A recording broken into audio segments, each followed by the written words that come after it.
queremos abençoar esses jovenzinhos que vão estar agora tendo o seu culto. Abençoa, a palavra do Senhor possa tocar lá no fundo do coração e o Espírito Santo encher cada um deles para a glória do Teu nome. Nós oramos, abençoamos, no nome de Jesus, amém. Amém. Bom trabalho lá para vocês, bom culto. Bom dia. É um dia de alegria, né? Um dia e realmente de celebração.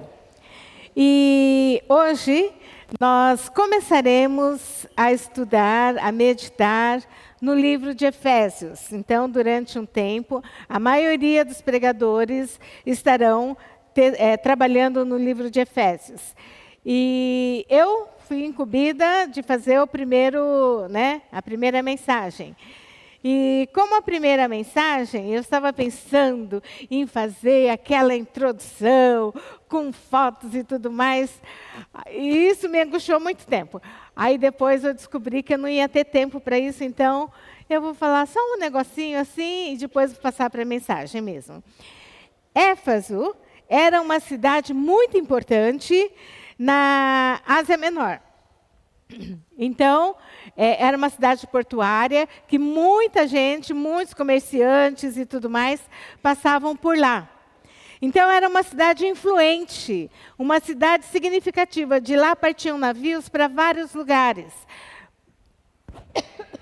Provavelmente, Paulo, ele escolhe Éfeso para plantar uma igreja por causa dessa influência. Então, as pessoas que ouviam de Jesus ali poderiam ir para outros lugares falando de Jesus. E foi exatamente assim que houve a propagação do evangelho no mundo antigo, na época de Paulo.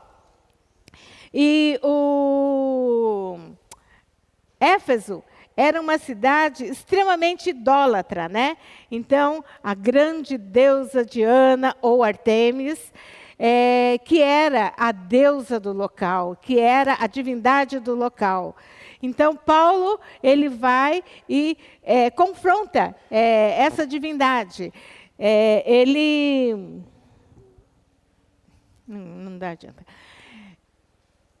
O culto a Artemis, idólatra, lógico, politeísta, mas também era muito ligado à sexualidade. A adoração a ela envolvia sexo no templo, né? E Paulo começa a falar de um Deus puro, de um Deus verdadeiro.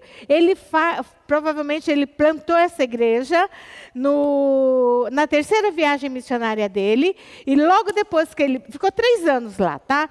Consolidando a igreja, explicando direitinho. Em 3 anos ele sai de Éfeso e dali um tempinho ele é preso. Né? A primeira prisão de Paulo acontece logo depois dele sair de Éfeso. E esta carta ele escreve na prisão. Ele escreve a carta para a cidade de Éfeso. E essa carta, devido à importância, circula em toda a Ásia Menor. Então, quando Paulo escrevia uma carta, todas as cartas de Paulo, ele escrevia e elas eram trocadas, porque Gutenberg não tinha ainda nascido, né? Então, era a mesma carta, era transcrita e ia levando para as outras igrejas. Eles compartilhavam a escritura. E nesse texto aqui de Efésios, na verdade, é um texto lindo, porque é uma oração de Paulo. Vamos ler Efésios 1. Efésios capítulo 1, de 1 a 14, tá? Saudações de Paulo. Eu, Paulo, apóstolo de Cristo Jesus, pela vontade de Deus, escrevo esta carta ao povo santo em Éfeso, seguidores fiéis de Cristo Jesus. Que o Deus, nosso Pai e Senhor Jesus Cristo, lhes deem graça e paz. Aqui Paulo se apresenta, né? Em várias cartas ele faz isso. Ele fala assim, olha, eu sou Paulo, apóstolo de Jesus. Vamos lembrar que apóstolo, no caso, não é esse conceito que a gente tem de hoje. Eu sou apóstolo, eu mando nos pastores e tudo mais. Não, não tinha isso, não. Apóstolo era alguém enviado para levar uma mensagem, enviado em nome de outra pessoa, de uma autoridade, para executar algum serviço. Apóstolo não é uma linguagem bíblica. Apóstolo era uma linguagem corrente na época. Então, quando falava apóstolo, foi enviado por alguém, por alguma autoridade para falar sobre alguma coisa.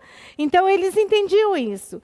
Quando Paulo fala que ele é apóstolo de Jesus, enviado por Jesus, escolhido por Jesus, ele está falando da autoridade que ele tem em falar das Escrituras, porque o próprio Jesus o escolheu. Lembra, no caminho de Damasco, ele ia lá perseguir os cristãos, ele ia lá prender os cristãos, aí tem um encontro com Jesus, uma luz brilhante e uma voz que fala assim: Ei, Paulo, por que você está me perseguindo?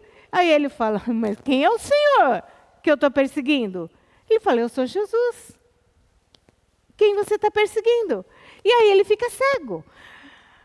Ananias tem que ir lá, depois de um tempo, orar para ele cair as escamas dos olhos dele, e ele passa um tempo recluso, tentando entender, elaborar tudo que ele sabia, porque ele sabia muito bem o Velho Testamento, as Escrituras, ele era muito fiel, ele era fariseu dos fariseus, né?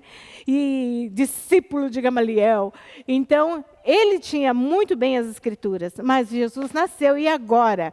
Como é que fica essa história? Então, ele passa, pode ser 13 ou pode ser 14 anos, depende da linha, ele fica analisando, repensando, né? Tem uma nova visão. Jesus cumpriu-se a promessa, como vamos viver agora? Então, ele passa esse tempo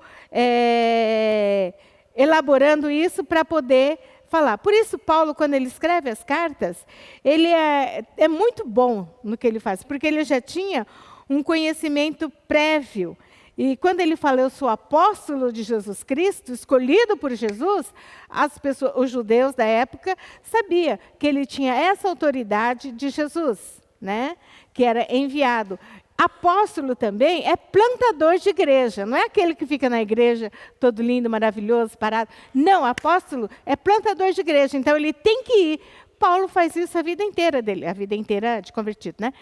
Ele vai, planta a igreja e evangeliza. Então, uma das características do apóstolo é ser evangelista, não é cuidar de igreja, é ir lá e passar todos os perrengues de um campo missionário.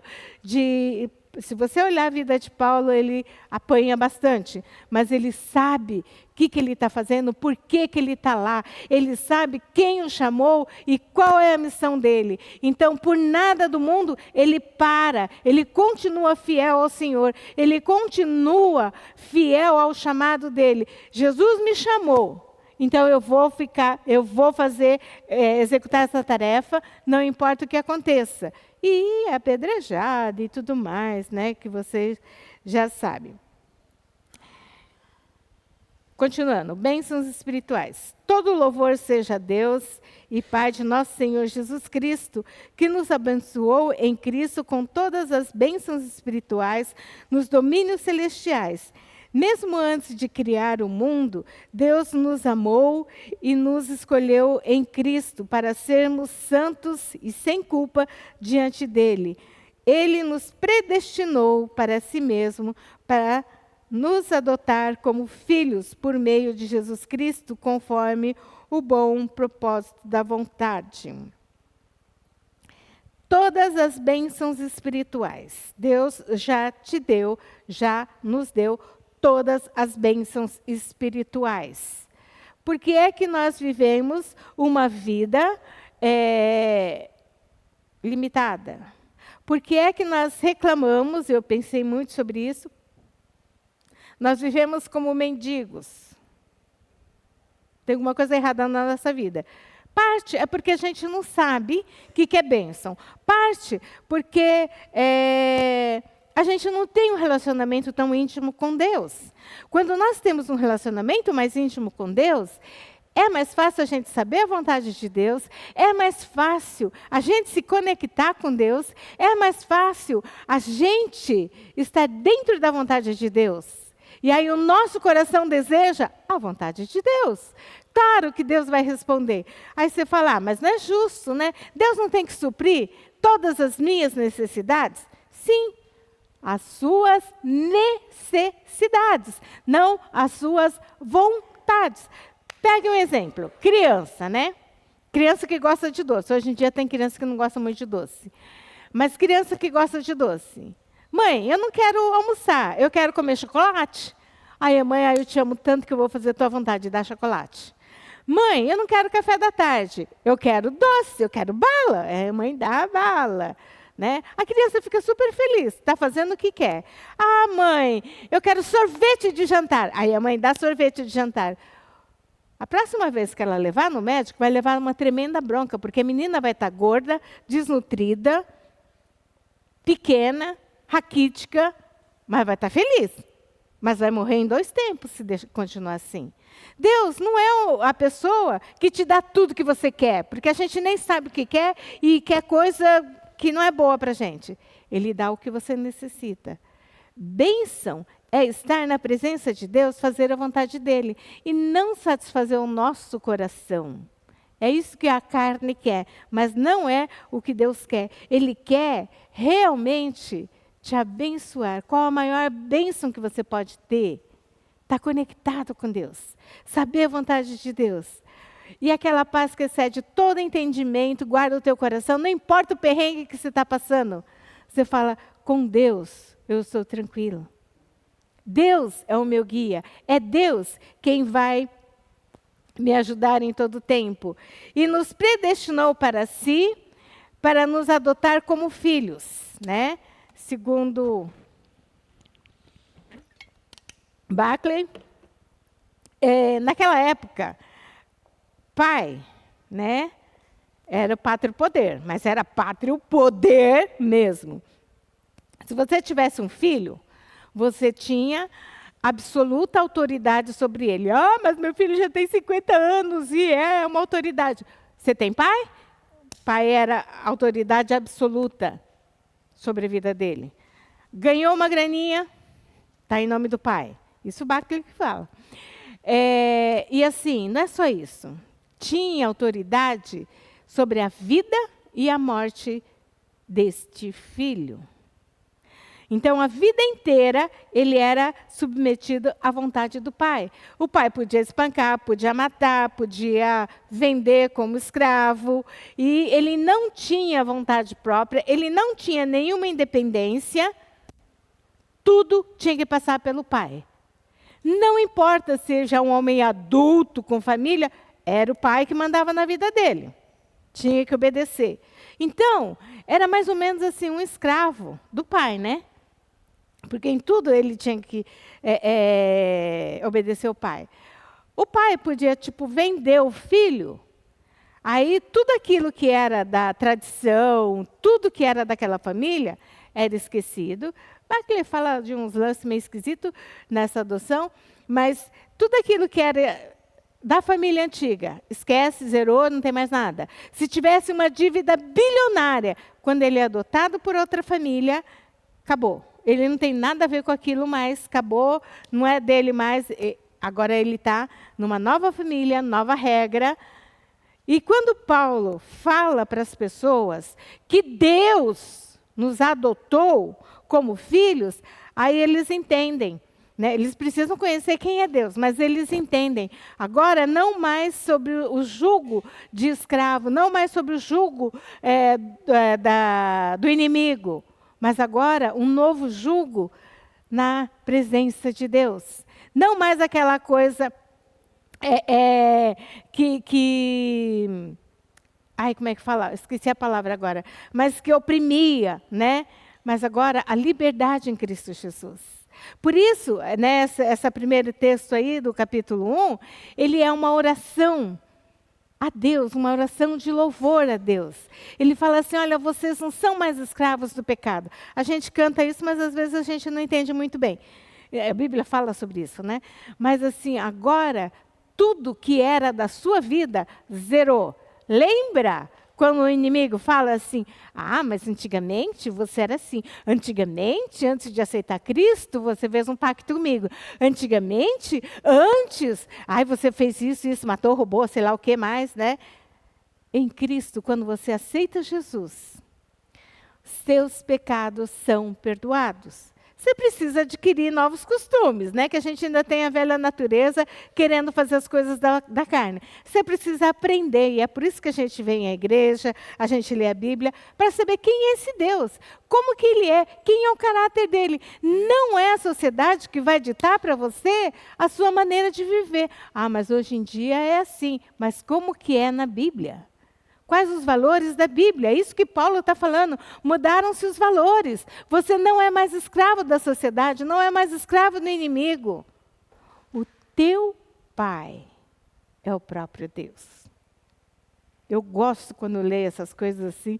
Aí eu falo, Deus, eu estou assim, do ladinho de Jesus, né? Ele é meu irmão mais velho. Mas eu estou do ladinho, no mesmo patamar. Que legal, né? É uma maravilha ter um irmão mais velho como Jesus.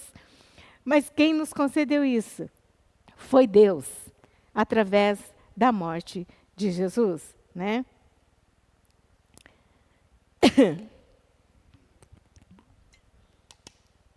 Deus assim o fez para o louvor de sua graça gloriosa, que Ele derramou sobre nós em seu Filho amado.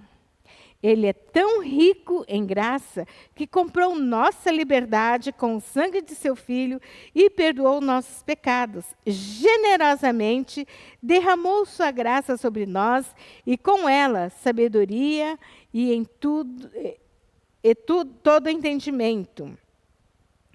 Eu gosto desse conceito de graça aqui. A graça é imerecida e sem juros e irrecompensável. É o favor autodependente de Deus, concedido aos homens pecadores que apenas merecem a sua ira, que Ele nos concedeu gratuitamente. Que é graça? Graça é o favor imerecido. Eu gostei da autodependência de Deus. Eu sempre tinha conceito. É o favor imerecido. Mas autodependência. Claro, eu ganhei esse presente. Eu ganhei a salvação. Eu ganhei a vida nova porque eu mereço? Claro que não. Eu ganhei porque Jesus me ama. Antes da fundação do mundo, Deus já me amou. Nem ninguém da minha família existia, mas Deus já me amou antes da fundação do mundo e Jesus já foi escolhido para ser o servo sofredor antes da fundação do mundo. Não é porque Adão e Eva caiu em pecado, agora o que a gente vai fazer? Aí confabularam os três lá, né? Deus Pai, Deus Filho e Deus Espírito Santo. O que a gente vai fazer? Não, já estava no plano, porque Deus, Ele sabia, deu livre-arbítrio para o homem, ele vai fazer coisa errada, né? Vai dar ruim. Mas tudo bem, quando der ruim, Jesus morre. Por que Ele fez isso, então? Porque Ele queria que o seu louvor, a sua adoração, fosse espontânea, não fosse obrigada. Você já viu aquela criança, a mãe manda fazer a coisa, né? Senta. Aí ela senta assim, eu estou sentado por fora, mas por dentro eu estou em pé. Deus não queria isso. Aí estou adorando porque você mandou, porque eu sou obrigado, não tem opção. Não, você tem opção. Você adora a Deus se você quiser. Você pode até adorar Satanás, a livre escolha sua. As consequências também. Quando você adora a Deus, recebe essa graça imerecida de Deus, sua vida conectada com Deus, está segura em Deus. Não é livre de perrengue, não. Vai ter perrengue, vai ter treta, vai ter tudo isso. Vai ser difícil, vai. Só que você não está sozinho, você está com Deus. E Deus te surpreende com coisas maravilhosas, coisas que você nunca imaginou na vida, acontece. E a bênção de Deus vem na tua vida. Então, não depende de você, mas é autodependente de Deus. Quanto mais você está conectado com Deus, mais você recebe essa graça de Deus. Continuando, agora Deus nos revelou sua vontade secreta a respeito de Cristo, isto é, cumprimento de seu bom propósito. E o plano é este, que no devido tempo, ele reunirá, sob a autoridade de Cristo, tudo que existe nos céus e na terra. Além disso, Cristo, em Cristo nós nos tornamos herdeiros de Deus, pois Ele nos predestinou conforme o seu plano e faz que tudo ocorra de acordo com a sua vontade. O propósito de Deus era que nós, os primeiros a confiar em Cristo, louvássemos a Deus e lhe dessemos glória. Agora vocês também ouviram a verdade, as boas novas da salvação. E quando creram em Cristo, Ele colocou sobre vocês o selo do Espírito Santo, que já havia prometido. O Espírito é garantia da nossa herança até o dia em que Deus nos resgatará como propriedade para o louvor da sua glória. Eu falo aqui, Deus nos predestinou, mas você aceita se você quiser, né? Tem livre-arbítrio. Mas o plano principal de Deus, o plano primeiro de Deus, é que todos os homens sejam salvos. Todas as pessoas ouçam sobre Jesus. E é por isso que ele fala, vai e prega o evangelho. Não fica aí na sua casa, não. Saia da sua igreja. Saia para pregar, né? Não é embora para outra igreja, não. Vá falar, saia do seu comodismo. Fale de Jesus. Ah, mas eu não tenho amigos. Então, alguma coisa está errada com você. Você não tem vizinho? Amigos na escola? Fale de Jesus. Ah, mas eu não sei fazer. Ué, a sua vida está legal com Deus? Tem bênção? Né? Quando você assiste um filme legal, você não sai... Nossa, você viu aquele filme? Você viu aquele dorama? E e vai, conta, né?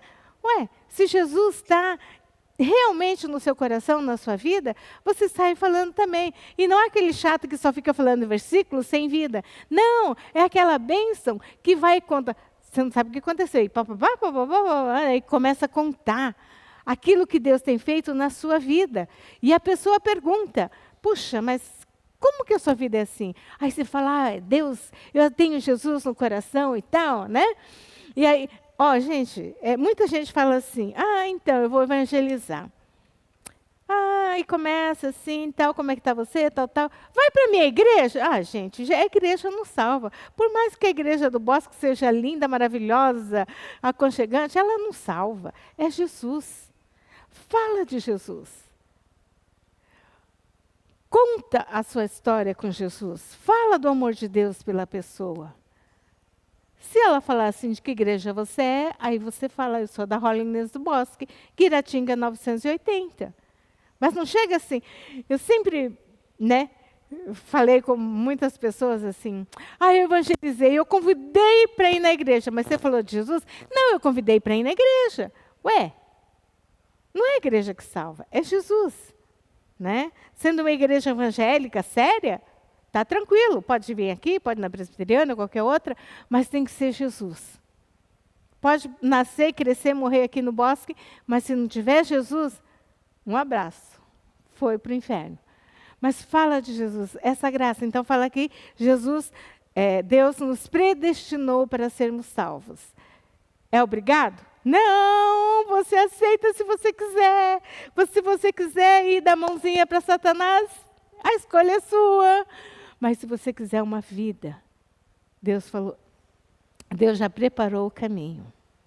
E Paulo está falando, numa cidade extremamente idólatra, existe outro caminho. Jesus Cristo, Deus, Ele era o único filho de Deus, e Deus entregou esse único filho para morrer por você, para morrer por mim.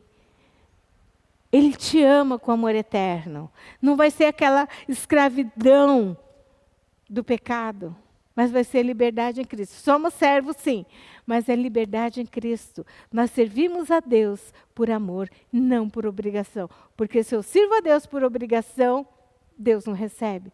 Mas que eu possa realmente fazer, porque eu amo a Deus. Né? Quantas coisas vocês fazem? Quanto sacrifício vocês fazem por amor a um filho, a um pai? Né? Acho que os pais fazem mais sacrifício.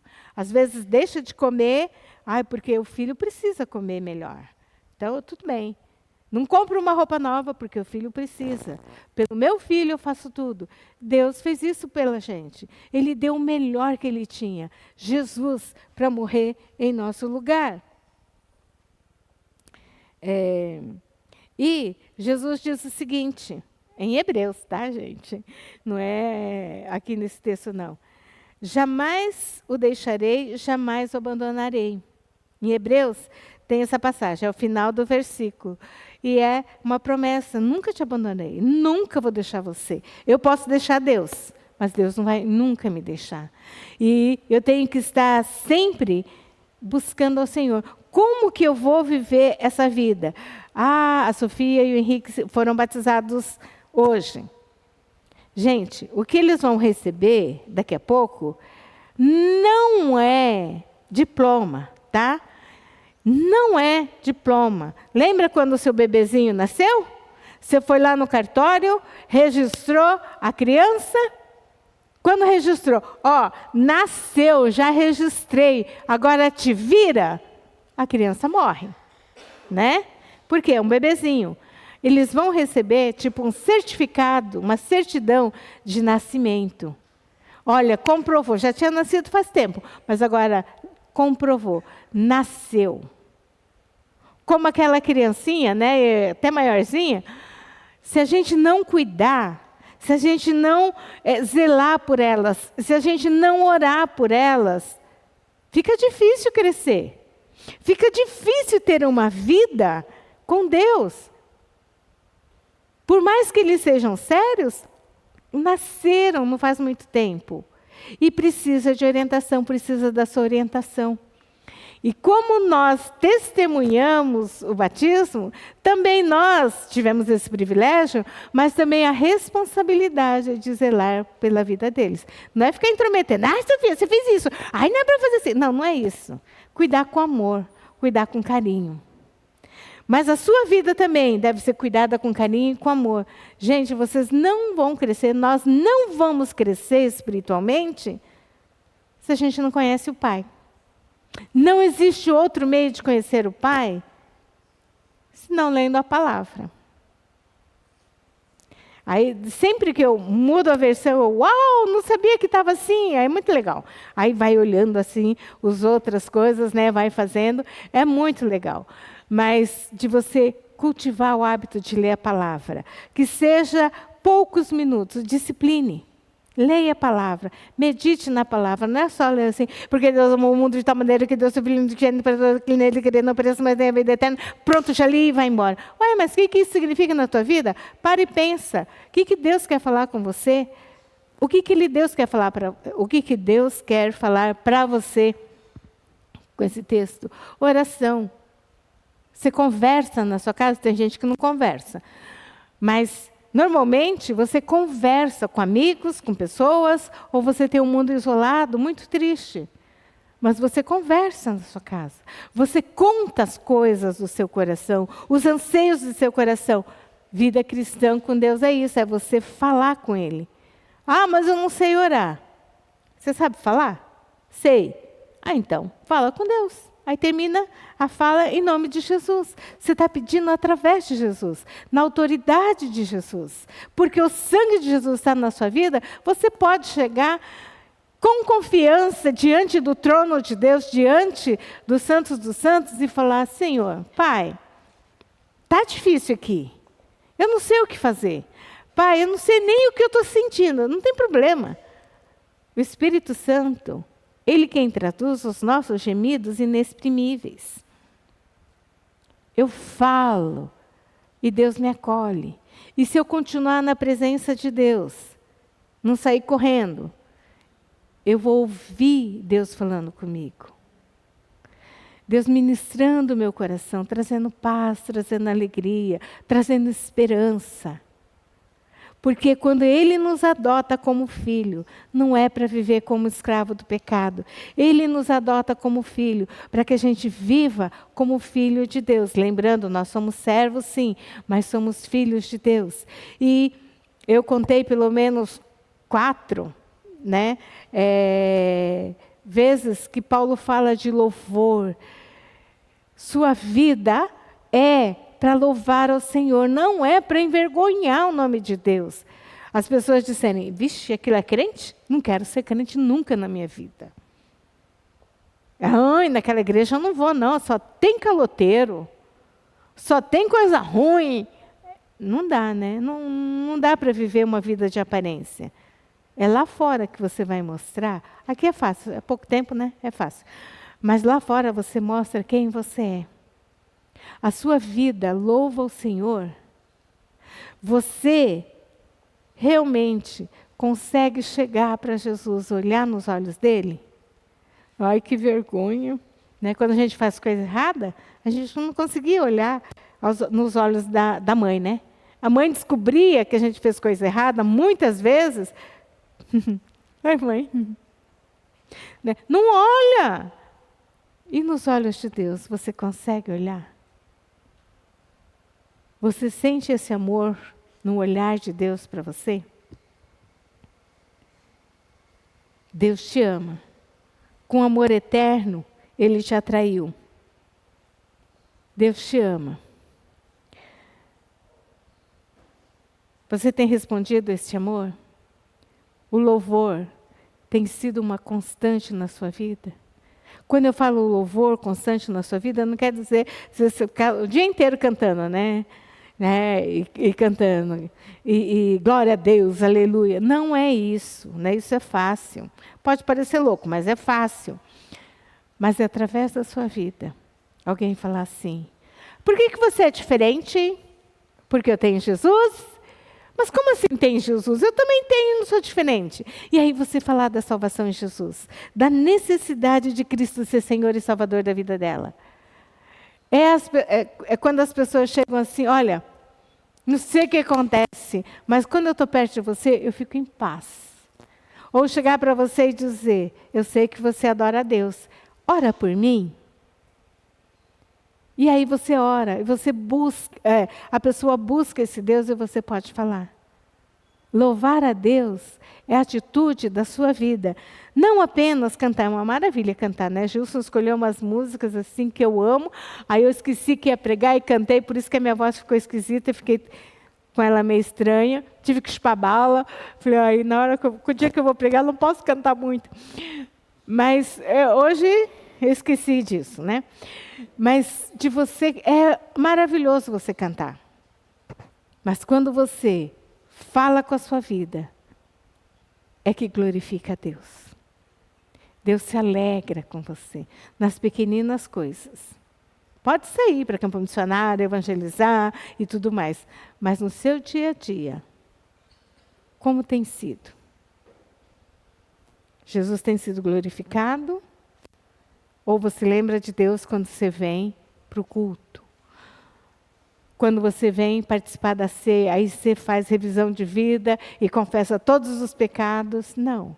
Todo dia à noite. Eu gosto de fazer à noite, você pode fazer de manhã, o horário que você quiser. Fazer uma revisão de vida, do dia. Realmente foi bom, glorifiquei a Deus, magoei o coração de Deus, esqueci que Deus existe, vivi minha vida de acordo com minha vontade, ou realmente busquei o Senhor. Essa oração é muito linda, fala muito do amor de Deus, mas só experimenta quem está nele. Que você possa estar em Deus todos os momentos da sua vida, nos maiores perrengues, nas coisas mais tranquilas. Abaixa a tua cabeça, vamos orar. Pai amado, nós queremos te louvar, te agradecer pelo teu grande amor nas nossas vidas. Vem, Senhor Deus, derrama a tua paz. Pai, que cada uma das pessoas nessa manhã possa estar diante do Senhor, possa experimentar mais e mais do teu amor, possa conhecer a profundidade do teu amor, possa se relacionar contigo todos os dias, possa ter uma transformação de vida, de caráter, a cada encontro com o Senhor. E que esse encontro seja diário, seja o dia todo. E no falar, no estar com as pessoas, possamos realmente mostrar o teu amor. Dá-nos um coração que ama o Senhor. Dá-nos um coração quebrantado, um coração humilde, um coração que deseja fazer a tua vontade. Abençoa ricamente, Pai, este povo que se chama pelo teu nome, Pai. Que a tua graça seja sobre cada um de nós. Em nome de Jesus. Amém? Pastor Luiz.